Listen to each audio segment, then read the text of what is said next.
प्राकृत अनुरागी सभी महानुभावों को मेरा डॉक्टर पुलक गोयल का यथा योग्य अभिवादन, सादर जय जिनेन्द्र। आज हम प्राकृत रचना सौरभ पुस्तक में से पाठ क्रमांक 20 भविष्यत काल मध्यम पुरुष एक वचन, इस पाठ का अध्ययन करेंगे। पिछला पाठ जो हमारा था वो उत्तम पुरुष एक वचन का था, थोड़ा सा कठिन था। ये जो 4 काल हमने सीख रहे हैं, इसमें वर्तमान काल, विधि काल एवं भूतकाल, इनका हमने अच्छे से अध्ययन कर लिया। भविष्यत काल थोड़ा सा कठिन है, लेकिन जो फॉर्मूला आपको दिया गया, जिस प्रक्रिया से आपको समझाया गया है कि इस प्रकार से ये रूप बनेंगे या ऐसा इसका रूप बनेगा, तो उस प्रक्रिया को आप फॉलो करेंगे और थोड़ा सा अभ्यास कर लेंगे तो आप बहुत अच्छे से भविष्यत काल को भी सीख सकते हैं। प्राकृत के सभी वाक्य आपको समझ में आ जाएंगे अगर ये चारों काल हमने सीख लिए तो। हमारा ये पहला चरण, प्रथम चरण है। इसके बाद द्वितीय, तृतीय और चतुर्थ चरण भी आगे आने वाले हैं, जो कि आप धीरे धीरे क्रमशः आगे बढ़ते जाएंगे। तो सरलता से जटिलता की ओर हमारा अध्ययन चल रहा है और आप पूरी प्राकृत भाषा के व्याकरण को, वाक्य रचना को सीख जाएंगे। चलिए प्रारंभ करते हैं। पाठ क्रमांक 20 आपके सामने है। सर्वनाम मध्यम पुरुष एक वचन, इसके लिए 3 विकल्प हमारे पास हैं, तुमम, तुम और तुह। ये 3 विकल्प हैं जो हम पहले पाठों में भी पढ़ चुके हैं। यहां पर क्रियाएं उदाहरण के लिए दी गई हैं। हस, हंसना, सय, सोना, अणच्च, नाचना, रूस, रूसना, लुक, छिपना, जग, जागना और जीव, जीना। ये सभी वही क्रियाएं हैं जो हम अभी तक पढ़ते आए हैं, उदाहरण के रूप में है ये। अब हम देखते हैं भविष्यत काल में मध्यम पुरुष एक वचन के रूप, क्रिया रूप बनाने के लिए हमें कौन कौन से प्रत्यय जोड़ने पड़ेंगे। बिल्कुल सरल है।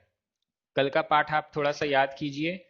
बताया गया था फॉर्मूला, क्रिया प्लस भविष्यत काल का प्रत्यय प्लस वर्तमान काल का प्रत्यय। भविष्यत काल के प्रत्यय कौन कौन से हैं? यहां पर मध्यम पुरुष एक वचन का क्रिया रूप बनाने के लिए भविष्यत काल के सिर्फ 3 प्रत्यय हमारे पास हैं। कल के पाठ में प्रत्यय ज्यादा थे, 5 प्रत्यय थे, लेकिन आज मध्यम पुरुष एक वचन में सिर्फ 3 प्रत्यय हैं। उत्तम पुरुष एक वचन में 5 प्रत्यय थे, लेकिन मध्यम पुरुष एक वचन में सिर्फ 3 प्रत्यय हैं भविष्यत काल के। पहला ही, हमें छोटी की मात्रा। दूसरा स, आधा सा पूरा सा। और तीसरा सी, आधा सा पूरा सा और छोटी ई की मात्रा। ये 3 प्रत्यय भविष्यत काल के प्रत्यय हैं। और इस भविष्यत काल का प्रत्यय जोड़ने के बाद इसमें वर्तमान काल के प्रत्यय जोड़ने हैं। वर्तमान काल के प्रत्यय हमारे पास केवल 2 हैं, सी और से। ये आपको याद ही होंगे। सबसे शुरू में जो दूसरा पाठ है, उस दूसरे पाठ में हमने ये पढ़े हैं। सी और से, सा में छोटी की मात्रा और सा में एक की मात्रा। ये 2 प्रत्यय वर्तमान काल मध्यम पुरुष एक वचन के हैं। अब हमें इसके क्रिया रूप बनाने हैं। यहां वाक्य बना हुआ है, तुम हंसोगे या हंसोगी। तुम के लिए हमारे पास 3 विकल्प, तुमम, तुम, तुह। हंसोगे, हंसोगी के लिए क्रिया है हस। यह हस क्रिया अकारांत क्रिया है, मतलब इसके अंत में छोटा अ आता है, इसलिए अकारांत क्रिया है। और अकारांत क्रियाओं में अंतिम स्वर में परिवर्तन होता है, अंत्य स्वर परिवर्तन होता है। अंत्य स्वर परिवर्तन यहां पर 2 विकल्प हैं हमारे पास, अ के स्थान पर ई अथवा ए। ये 2 विकल्प हुए। तो हम हस क्रिया के साथ अ के स्थान पर ई करेंगे, तो हस प्लस ई, हसी। और फिर भविष्यत काल के 3 प्रत्यय हैं। पहला प्रत्यय हमने लगाया ही, तो हसी प्लस ही। और फिर वर्तमान काल का प्रत्यय जोड़ दीजिए, सी या से। तो सी जोड़ा तो हसी ही सी। आपको यहां पर स्क्रीन पर दिख रहा है, हसी ही सी। और सी की जगह से जोड़ दिया तो हसी ही से। ये दो रूप आपके बन गए, हसी ही सी, हसी ही से। आगे चलते हैं, इसी में ही प्रत्यय हो गया, अब इसी में स प्रत्यय लगा दीजिए, तो हसी प्लस स और फिर सी और से, ये जोड़ दीजिए, हसिस ससी, हसिस से। हस में आ के स्थान पर ई किया, स जोड़ा और सी जोड़ दिया, तो हसिस ससी, और से जोड़ा तो हसिस से। और तीसरा प्रत्यय जोड़ दीजिए सी, तो हस प्लस आ के स्थान पर ई प्लस सी प्लस सी या से, तो हसी सी सी। उच्चारण में ध्यान दीजिएगा, हसिस सी, हसिस सी। 3 बार सा में छोटी की मात्रा है, थोड़ा सा उच्चारण में आपको ऐसा लग रहा होगा क्या हो रहा है। हसिस सी, बार बार उच्चारण कीजिए, हसिस सी। और इसमें से प्रत्यय जोड़ेंगे तो सी की जगह हसिस सिसे, ऐसा हो जाएगा, हसिस सिसी, हसिस सिसे। ये कितने रूप बन गए? 6 रूप बन गए। अब इसमें ही अंत्य स्वर परिवर्तन ई के स्थान पर ए करते हैं। आ के स्थान पर 2 विकल्प मिल रहे थे, ई अथवा ए। यहां पर तो आपको केवल ई वाले विकल्प बताए गए, लेकिन इसकी जगह जब हम ए का प्रयोग करते हैं तो क्या हो जाएगा? हसे हिसी, हसे हिसी, हसे हिसे, हसे हसे ससी, हसे ससे। इसमें एक बात अपन को याद रखनी है, जो सी प्रत्यय है, लास्ट में आधा सा, पूरा सा और छोटी ई की मात्रा, ये जो सी प्रत्यय है इसमें अंत्य स्वर परिवर्तन में अ के स्थान पर केवल ई होता है, ए नहीं होता। इस दृष्टि से उसमें 2 ही रूप बनेंगे, 4 नहीं बनेंगे। हसिसिसी, हसिसिसे। तो कुल मिला के टोटल रूप बने 10। फिर से देखें ये 10 रूप कौन से? हसी हिसी, हसे हिसी, हसी हिसे, हसे हिसे, हसिससी, हसे ससी, हसिससे, हसे ससे, हसी सिसी और हसिसिसे। ये 10 रूप बन गए। इसका हमें ध्यान रखना है। आप बार बार प्रैक्टिस कीजिए, जैसे मैंने उच्चारण किया, आप इस वीडियो को पॉज कर दीजिए, बार बार उनको सामने स्क्रीन में देखिए और उच्चारण कीजिए, तो आपका उच्चारण भी अच्छा हो जाएगा और आपको समझ में भी आ जाएगा। जब होमवर्क आप करेंगे तो होमवर्क को भी ध्यान से कीजिएगा कि 10 विकल्प पूरे आपके सामने आ रहे हैं कि नहीं, कोई विकल्प हमने मिस तो नहीं कर दिया। पूरा ध्यान रखते हुए आप होमवर्क करेंगे तो प्राकृत भाषा आपको बहुत अच्छे से आ जाएगी। कोई भी प्राकृत का ग्रंथ आप पढ़ेंगे तो आपको तुरंत समझ में आएगा। और भी यहाँ पर उदाहरण दिए गए हैं, तुम नाचोगे या नाचेगी, इसके लिए तुम के लिए तुमम, तुम तुह। नाचोगे, नाचना, नाचना के लिए क्रिया है णच। णच क्रिया में हमें 3 प्रत्यय हैं भविष्यत काल के, ही, स और सी। सबसे पहले ही प्रत्यय लगाया। ही प्रत्यय लगाने पर अंत्य स्वर परिवर्तन 2 विकल्प हैं, ई और ए। ई विकल्प के साथ हम बना रहे हैं णच प्लस ई, णच्ची ही, और सी, णच्ची ही सी। से लगाइए तो णच्ची ही से। अंतिम स्वर ई के स्थान पर ए किया तो णच्चे ही सी, णच्चे ही से। यहां पुस्तक पर ए वाले विकल्प नहीं दिए हैं, तो वो हमें स्वयं समझने होंगे। स प्रत्यय के साथ बनाए तो णच, अंतिम स्वर अ के स्थान पर ई, णच्ची, स प्रत्यय जोड़ा नचिस, और इसमें सी जोड़ा णचिससी, और इसी में सी की जगह से किया तो णचिससे। अंतिम स्वर ई के स्थान पर ए कर दें तो णच्चेससी और णच्चेससे। इसके बाद तीसरा भविष्यत काल का प्रत्यय सी। णच, अंतिम स्वर परिवर्तन अ के स्थान पर सिर्फ एक है, ई। णच प्लस ई, णच्ची सी सी, णच्ची सी सी, णच्चिससी, और सी की जगह से किया णच्चिससे। ये 10 रूप हो गए। अब अगला वाक्य, तुम छिपोगे या छिपोगी। तुम के लिए तुमम, तुम तुह। छिपना के लिए लुक क्रिया है। लुक क्रिया से हमने ही प्रत्यय के साथ बनाया, अंतिम स्वर परिवर्तन अ के स्थान पर ई कर दीजिए, लुक्की ही सी, और से कर दीजिए लुक्की ही से। इसी में अंतिम स्वर ई के स्थान पर ए हमने किया तो लुक्के हिसी, लुक्के हिसे। सरल है, थोड़ा सा स्ट्रक्चर हमें समझना पड़ेगा और फिर आपको पूरा समझ में आएगा। दूसरा भविष्यत काल का प्रत्यय स, लुक, अंतिम स्वर परिवर्तन अ के स्थान पर ई किया, लुक्किस और सी, लुक्किससी, और सी की जगह से किया, लुक्किससे। इसी में अंतिम स्वर परिवर्तन अ के स्थान पर ए कर दिया तो लुक्के ससी, लुक्के ससे। तीसरा भविष्यत काल का प्रत्यय है सी, लुक में अंतिम स्वर परिवर्तन इसमें केवल एक है, आ के स्थान पर ई, तो लुक्किस सी सी, लुक्किस सिसी, और सी की जगह से किया, लुक्किस सिसे। ये 10 रूप हमारे बन गए। आपको होमवर्क भी दिया गया है, इस होमवर्क में आपको बचे हुए सेंटेंस बनाने हैं। यहां पर एक फॉर्मूला आपके सामने आ गया। मध्यम पुरुष एक वचन, क्रिया प्लस अंत्य स्वर परिवर्तन प्लस भविष्यत काल प्रत्यय प्लस वर्तमान काल प्रत्यय। बहुत सरल है।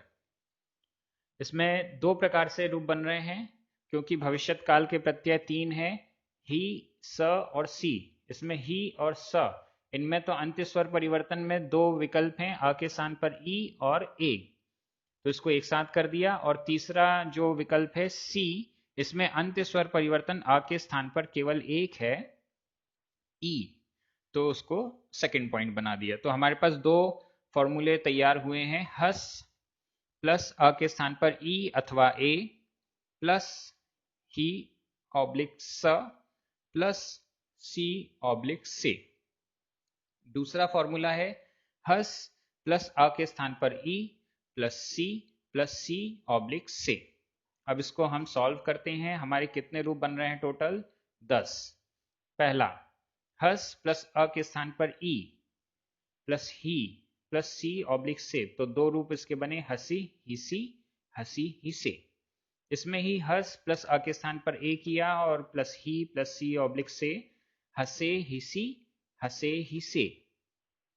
तीसरा, हस प्लस अ के स्थान पर ई प्लस सी ऑब्लिक से, तो हसिस सी और हसिस से। अब इसी में चेंज किया चौथे नंबर पर, हस प्लस अ के अंतिम स्वर अ के स्थान पर ए प्लस सी ऑब्लिक से, हसे ससी, हसे से। ये 8 हो गए। तीसरा भविष्यत काल का प्रत्यय है सी, 5वें नंबर पर, हस अ के स्थान पर E plus C plus oblique A, तो हस हसे सी, हसिस सी और हसिस सिसे, हसिस सिसी, हसिस सिसे। ऐसे करके ये पूरे 10 रूप बन गए। आप याद करेंगे तो हो सकता है याद करने में प्रॉब्लम हो, लेकिन ये जो फॉर्मूला आपको बताया, ये फॉर्मूला आप याद कर लीजिए तो आप पूरा आपको याद हो जाएगा अपने आप। इसमें कुछ टिप्पणियां दी गई हैं। पहली टिप्पणी, तुमम तुम तुह। तुम मध्यम पुरुष एक वचन, पुरुषवाचक सर्वनाम। पुरुषवाचक सर्वनाम मध्यम पुरुष एक वचन के लिए ये 3 विकल्प हमारे पास प्राकृत में हैं। इसकी दूसरी टिप्पणी, अर्धमागधी में तुमम तुम तुमे का प्रयोग होता है। अर्धमागधी में इन 3 का प्रयोग होता है, तुह का प्रयोग नहीं होता, उसकी जगह तुमे का प्रयोग होता है। दूसरी टिप्पणी, उसका पहला पॉइंट, भविष्यत काल के मध्यम पुरुष एक वचन में ही, स और सी प्रत्यय क्रिया में जोड़े जाते हैं। ये 3 प्रत्यय भविष्यत काल के प्रत्यय मध्यम पुरुष एक वचन में हैं, ही, स और सी। इनको जोड़ने के पश्चात वर्तमान काल के मध्यम पुरुष एक वचन के प्रत्यय सी और से भी जोड़े जाते हैं। ये हम समझ चुके हैं। यही टिप्पणी में जो पॉइंट्स दिए गए, ये पॉइंट्स हमें याद करने हैं और फिर अपने आप ये क्रिया रूप हमारे सामने आ जाते हैं।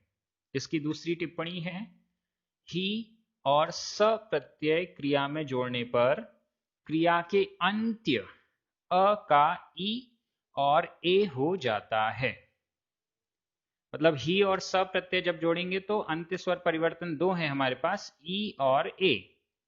ऊपर केवल ई के उदाहरण ही दिए गए हैं। ये जो पुस्तक है, पुस्तक में आपके सामने, स्क्रीन पर आपके सामने केवल ई वाले विकल्प आए हैं, ए वाले विकल्प नहीं आए हैं, तो उनको भी अपन को समझ लेना चाहिए। ऊपर केवल ई के उदाहरण ही दिए गए हैं। ए के उदाहरण इस प्रकार होंगे, हसे हिसी, हसे हिसे, हसे ससी, हसे ससे। ऐसे अपन को समझ लेना चाहिए। तीसरा, सी प्रत्यय क्रिया में जोड़ने पर क्रिया के अंत्य अ का ई ही होता है। मतलब जब सी प्रत्यय, जो तीसरा भविष्यत काल का प्रत्यय, इसको हम जोड़ते हैं तो अंत्य स्वर परिवर्तन अ के स्थान पर केवल ई होता है। इसके पहले जो अपन ने उत्तम पुरुष एक वचन में देखा था, उसमें भी सी प्रत्यय जब हम जोड़ रहे थे तो केवल एक ही अंत्य स्वर परिवर्तन वहां भी हुआ था, अ के स्थान पर ई। इसमें चौथा पॉइंट और है, बेचरदास जी ने प्राकृत मार्गोपदेशिका, ये बेचरदास जी की पुस्तक है, इसमें मध्यम पुरुष एक वचन आदि में सप्रत्यय भी माना है। पिशल ने भी सप्रत्यय दिया है, गमिस्ससी, इस प्रकार से। तो यहाँ पर सी प्रत्यय भी है, सप्रत्यय भी माना गया है, इसको अपन समझ लेते हैं। तीसरा पॉइंट, उपर्युक्त सभी क्रियाएं अकर्मक हैं। ये सारी क्रियाएं जो अपन ने उदाहरण में देखी हैं, ये अकर्मक हैं। सकर्मक क्रियाएं भी होती हैं, आगे बताई जाएंगी। चौथा पॉइंट, उपर्युक्त सभी वाक्य कर्तृवाच्य में हैं। ये सारे वाक्य कर्तृवाच्य के हैं। कर्मवाच्य और भाववाच्य वाले वाक्य भी आगे हम सीखेंगे। पांचवा पॉइंट, उसका पहला पॉइंट बिंदु है, मोक्ष, रोक्ष, वोक्ष आदि क्रियाओं में भविष्यत काल के ही प्रत्यय का लोप करके केवल वर्तमान काल के प्रत्यय जोड़ दिए जाते हैं और अंत्य अ का ई या ए कर दिया जाता है। ये टिप्पणी हमारे पहले भी आई थी, तो इसको आगे भी अपन देखते जाएंगे। ये जो मोक्ष, रोक्ष इत्यादि क्रियाएं होती हैं, इसमें भविष्यत काल का प्रत्यय कट कर दिया जाए और केवल वर्तमान काल का प्रत्यय जोड़ दिया जाए तो भी वो भविष्यत काल के रूप बन जाते हैं। सोच्छी हिसी आदि रूप भी बनते हैं, और अगर बिना कट वाले भी रूप बनते हैं, और भविष्यत काल के प्रत्यय कट करने पर भी रूप बनते हैं। इसी का दूसरा बिंदु है, अर्धमागधी में सोच्छ, रोच्छ, वोच्छ आदि क्रियाओं में वर्तमान काल का सी प्रत्यय जोड़ देने से भविष्यत काल के रूप बन जाते हैं, जैसे स्वच्छसी, रोच्छसी, वोच्छसी आदि। यहाँ पर भी लगभग वही है, केवल चेंजेस ये हैं कि अर्धमागधी में अंत्य स्वर परिवर्तन के बिना भी केवल प्रत्यय जोड़ देने से भी वो रूप भविष्यत काल के बन जाते हैं। इस प्रकार से हमारे ये पाठ पूर्ण हुआ। आपके सामने होमवर्क भी आ चुका है, ये होमवर्क आप सॉल्व कीजिए। इसकी आंसर शीट का लिंक भी आपको इसमें मिल जाएगा डिस्क्रिप्शन में। और आगे के जो पाठ हैं वो भी बहुत सरल सरल हैं, जैसे आप अभी तक समझते आ रहे हैं, धीरे धीरे समझते जाएंगे। पूरा प्राकृत का व्याकरण आपको एक एक शब्द समझ में आ जाएगा। अगर आपको लग रहा है कि कोई चीज मिस हो रही है तो आप इस वीडियो को बार बार देख सकते हैं। आप सभी बहुत अच्छे से लगन के साथ प्राकृत भाषा का अध्ययन कर रहे हैं। ये भाषा वो भाषा है जो हमारे भारत देश की सबसे प्राचीन, सबसे समृद्ध भाषा रही है। प्राकृत भाषा के द्वारा ही अन्य 80-90% भारतीय भाषाओं का विकास हुआ है, निर्माण हुआ है। तो हमारा सौभाग्य है कि ये भाषा आज भी हमारे लिए पढ़ने को मिल रही है, आज भी जीवित है, इसके ग्रंथ भी हम पढ़ सकें, यही हमारी भावना है। आप सभी पढ़ने वालों को धन्यवाद। हमारे जो भी स्पॉन्सर्स, पुण्यार्जक और प्रचारक हैं, आप सभी को धन्यवाद। जय जिनेंद्र।